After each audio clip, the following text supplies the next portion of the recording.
dans ce nouveau Culture Mag dédié aux arts, au spectacle, au lifestyle et pourquoi pas à la littérature. On lit quoi cet automne? Eh bien peut-être, on l'espère, le livre d'Atik Rahimi, La balade du Calame, c'est aux éditions de l'Iconoclaste.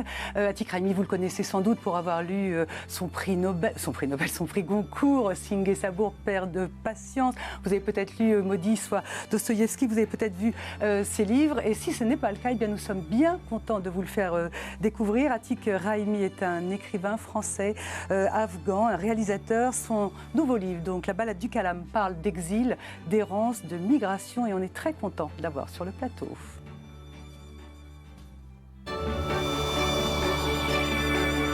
Bonjour Atik, merci beaucoup d'être sur le plateau du Culture Mag. Il est très nourri ce livre, La balade du Calame. Il est magnifique, il est poétique, il y a des références extraordinaires à votre vie. Et à l'heure où toute cette rentrée littéraire n'est faite que d'autobiographies, de moi-je, vous racontez votre vie, mais avec des signes, avec des calligraphies, avec ce que vous avez appelé des callimorphies. Pourquoi les lettres vous ont aidé à raconter votre vie ? Oui, au début, le projet c'était d'écrire un livre, un beau livre, grand, avec beaucoup de photos, de la peinture sur l'exil. Mais je voyais presque un livre trop égocentrique, mais en même temps trop encyclopédique. Donc, j'ai passé presque 2 ans à travailler. Et désespéré, je voulais laisser de côté ce projet. Mais entre-temps, comme à chaque fois j'écris, j'ai à côté de mon ordinateur mes calames, mes plumes. Les calames, ce sont des roseaux, il faut expliquer, des roseaux taillés qui permettent des roseaux avec lesquels on fait des calligraphies en Afghanistan, en Iran et dans pas mal d'autres pays, bien sûr. Et donc, je dessine, je me concentre sur un mot. Et comme ça, je crée des formes à partir des lettres. Parce que toujours, comme tous les écrivains, j'ai cette angoisse de la page blanche, bien sûr. Et ça m'aide à me concentrer. Et cette page blanche qui est toujours humaine, et dès que je fais un signe, donc ça part dans quelque chose. Mais vous saviez dessiner ou vous avez réappris à dessiner ?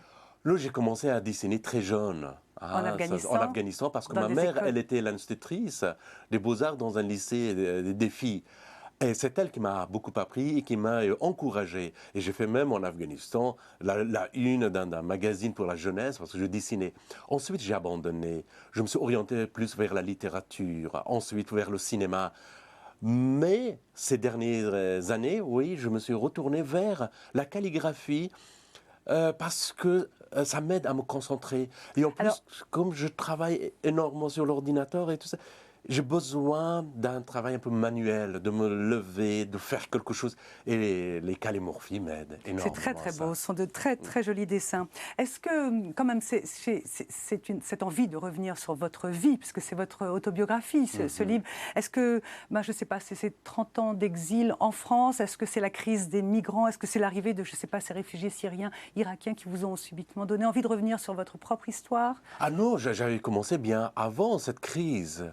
La première fois, c'était en 2002, quand je suis retourné en Afghanistan, après 18 ans d'exil, que j'ai fait un livre, s'appelle Le Retour imaginaire, publié chez Paul Tchaikovsky-Lawrence, qui justement raconte d'une certaine manière mon exil et mon retour. Mais encore, pour parler de l'exil, j'étais incapable. J'ai fait des photos et un texte sous forme d'un conte. Et là encore, je voulais parler de l'exil, mais j'arrivais pas. Donc l'exil, c'est quelque chose, comme je dis, ne s'écrit pas, il se vit. Oui, et ce n'est pas aujourd'hui, depuis que l'humanité existe, l'exil existe. Vous voyez, l'exil d'Abraham, l'exil de Moïse, l'exil de Ève et Adam. Oui, tout ça, dont je parle dans le livre, oui. On est tissé de l'exil. Vous voyez, on est toujours dans cette errance permanente. Et je crois que cette errance, cet exil qui nous ramène vers nous-mêmes. Et c'est là qui aussi nous astreint à créer, à réfléchir. C'est pas pour rien si chez le peuple juif on voit tant de philosophes, d'intellectuels, des écrivains, des artistes, parce que ils sont dans cette errance. permanente. Le peuple errant. Je vous posais cette question sur les réfugiés, puisque là, nous sommes en pleine crise. Vous aviez dit, lorsque vous êtes arrivé en France il y a presque 30 ans maintenant, vous aviez dit, on était les chouchous à l'époque, lorsque les Afghans, les réfugiés, les exilés afghans sont arrivés en France ou en Europe. On était les chouchous de l'Europe, tout le monde se battait pour nous avoir. Qu'est-ce que vous pensez maintenant de l'accueil fait aux migrants? Qu'est-ce que vous pensez de la phrase du Front National, de cette submersion migratoire? Quel regard vous portez sur ces migrants? Vous le savez, ce qu'ils sont en train de vivre, qu'est-ce que vous voyez pour eux comme avenir? Oui, c'est dramatique ce qui se passe. Bien sûr, d'un seul coup, on voit que c'est ce qu'on appelle migrants, au fond, ceux qui viennent de la Syrie et dans ces endroits d'Afghanistan, ce sont des réfugiés, ce sont des demandeurs d'asile. Vous voyez, ce ne sont pas juste un migrant et même d'Afrique. Vous voyez, ce qui se passe en ce moment avec les islamistes en Afrique, c'est pareil. Vous voyez. Donc, ce n'est pas que l'immigration économique, non, c'est au-delà de ça. Il y a dans ces régions, il y a une crise politique, identitaire. Oui. Et on connaît. Non, bien sûr. Mais moi, ce que je voulais savoir, c'est en quoi ça vous touche, vous, même si vous êtes d'un milieu plutôt bourgeois. Qu'est-ce que ça vous fait quand vous voyez ces gens bien sûr, moi, je suis venu à un moment donné où il y avait la guerre froide. Votre père a été arrêté, torturé, votre frère a été assassiné. Voilà, c'était, vous voyez, contre les soviétiques, les Afghans se battaient contre les communistes. Donc, nous, on était d'une certaine manière, comme vous avez dit, les chouchous de l'Europe. Mais aujourd'hui, ce n'est pas le cas. Par contre, il y a une prise de conscience, malgré tout. Malgré que mon Front National fait des déclarations aberrantes, etc. Mais quand même, on voit ce qui se passe en Allemagne, même aujourd'hui en France. Tant de familles. Vous voyez, on en parle très peu. Les familles qui accueillent, qui cherchent une solution, même des associations, des réseaux, etc.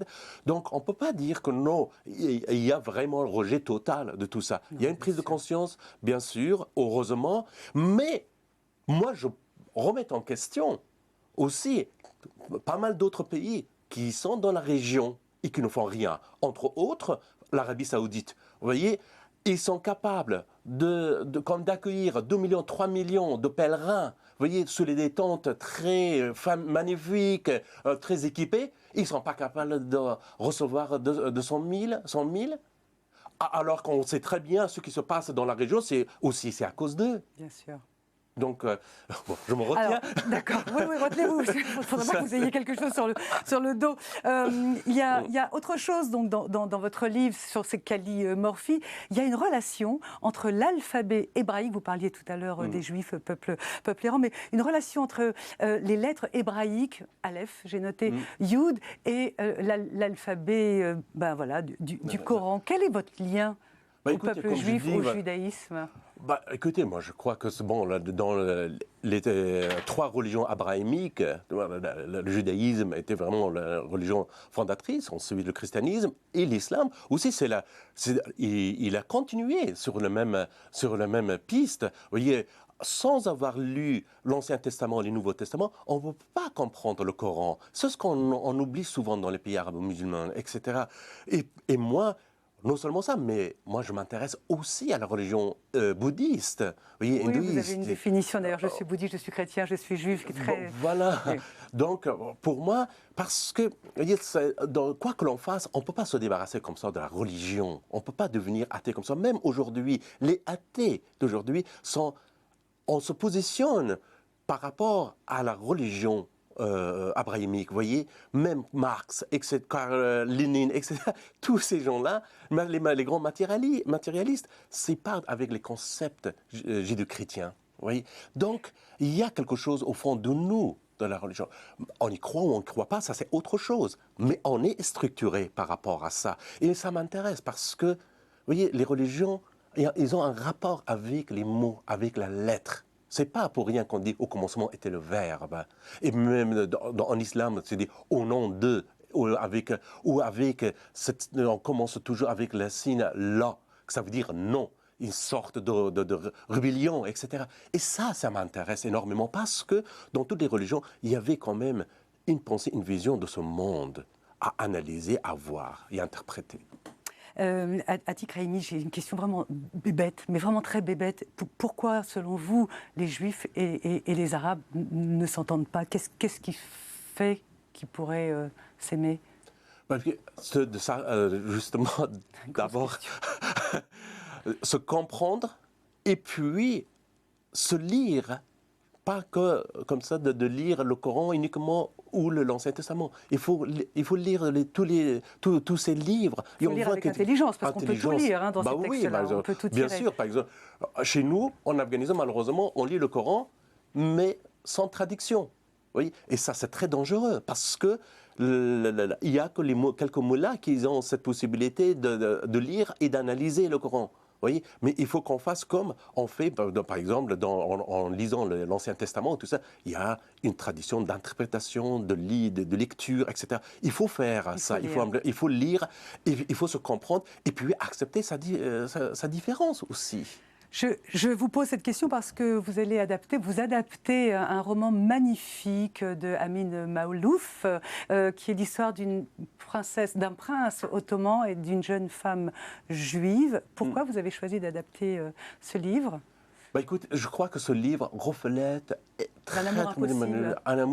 Un amour impossible, mais en même temps, ça nous donne une réflexion sur ce qui se passe aujourd'hui, mais aussi comment était avant ces deux peuples. Vous voyez, pourquoi cette déchirure? Vous voyez, et le livre est très, très... Juste parce que ça commence de la Deuxième Guerre mondiale, ici en Europe, ce jeune étudiant libanais d'origine musulmane qui rencontre dans la clandestinité une jeune étudiante juive et qui se marie ensuite, après la guerre, tout ce qui se passe dans la région, comment les sépare. Vous voyez, comment les destins des amoureux détruits par des questions géopolitiques de la région.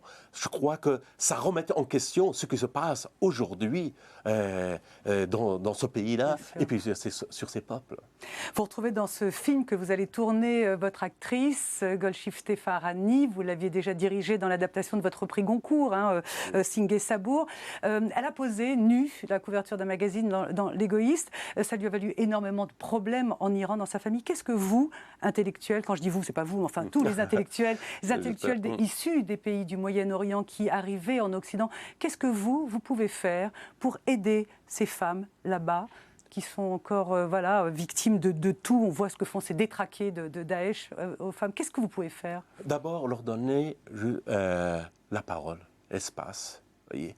C'est très dramatique de dire aux hommes, on doit donner. D'abord, moi je dirais, non, il faut être à côté des femmes, qu'elles même prennent leur destin en main, qu'elles prennent la parole. Faut qu'elles puissent. Oui, mais ça c'est justement, c'est pourquoi je dis, c'est à nous aussi d'être à leur côté. Ayaan Hirsi, et ça lui a valu beaucoup de... Enfin, pardon, voilà. Allez-y.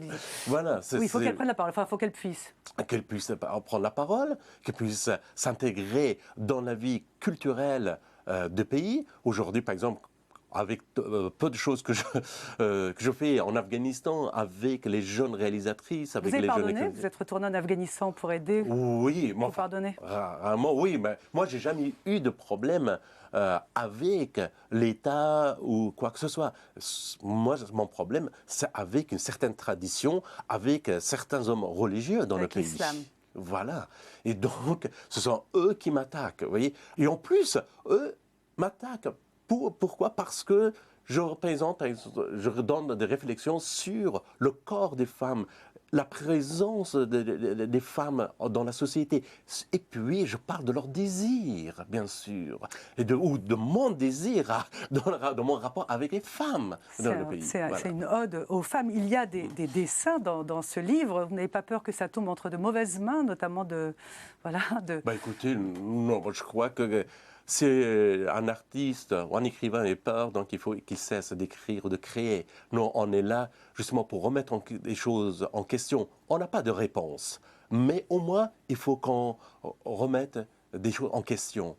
On ne peut pas éveiller les âmes endormies, mais au moins on peut perturber leur sommeil.